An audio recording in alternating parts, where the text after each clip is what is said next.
All right, it is her last day on the job, running the nation's largest subway system. Sarah Feinberg was at the helm since the beginning of the pandemic, but she's stepping down today.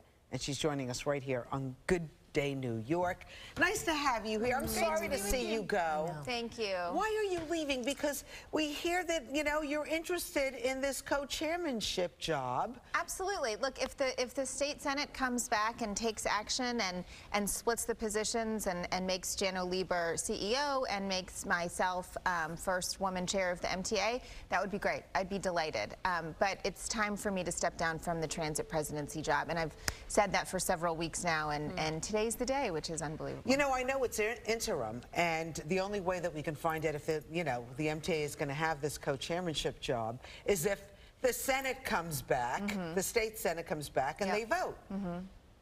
Is this political? I mean, are we at a crisis situation? Do you feel comfortable leaving right now?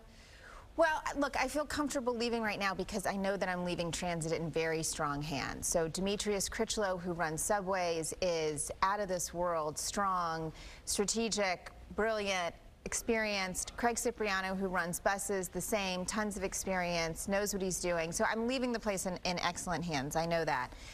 Look, it's a 24/7 job, and I've been doing it for 18 months. How many times have you and I talked about, you know, I thought you were doing this for 3 to 6 months. It's 12 months. It's 14 months. And it's interim, right? Exactly. Okay. And so it's time for me to step back and go pay attention to a couple other elements of my life for a bit. I think what we've seen in the media is that people are so much more than their jobs nowadays, and that must be something that's weighed heavy on your heart as a decision to possibly step away. Talk to me about, or talk to the viewers about what was going into that decision. What were some of the background things you were thinking about?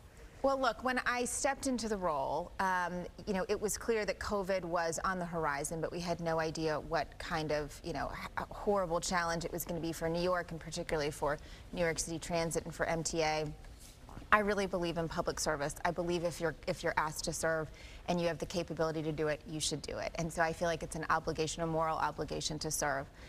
What I didn't expect was that it would be a 24/7 job for 18 months. And I have a 3-year-old, and I miss her. And I can't talk about it too much or I'll cry. So, what plans do you have? I know. What plans do you have for you and your daughter? Playgrounds and Coney Island. Oh, that's fantastic. That's okay. You can cry. This is like the fight of all working mothers. It really is. And so many women over the last couple of days have said, thank you so much for talking about this. Yeah.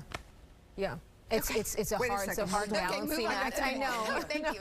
I didn't even touch it. Have some water. Okay. Hold on. I always have. We come prepared. We come prepared. I cry all the time. Okay. Well, I'm a crier. Yeah, I just try not to do it on television. But here we are. Okay, let's move on. Today's an emotional day. It is. Of course.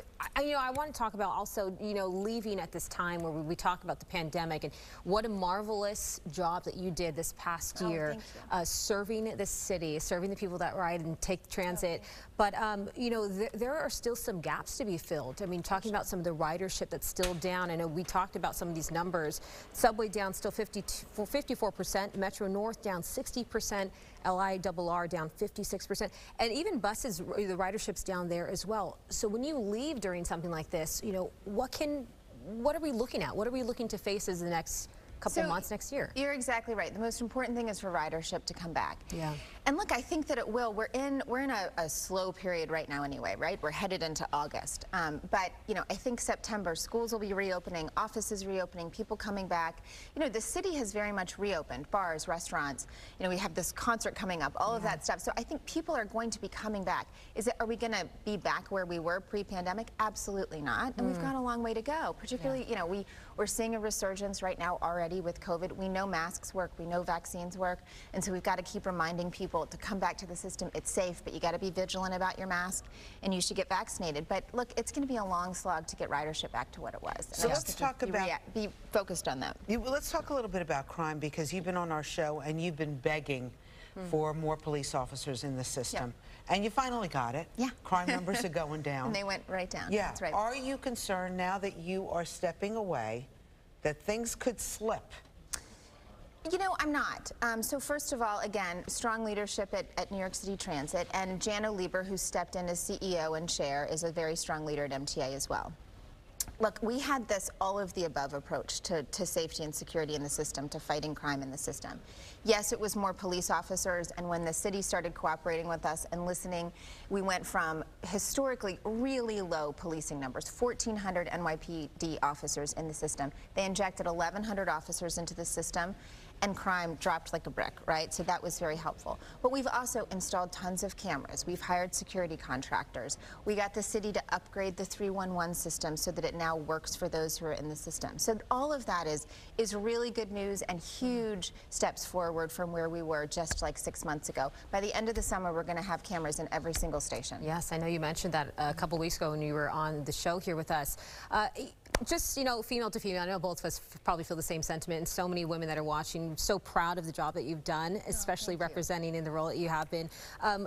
Talk to us about maybe the possibility of staying on if certain things fall into place. Is that something you're still considering? Look, the chair position, I think, makes a lot of sense because you can have a significant impact. You can help steer the agency.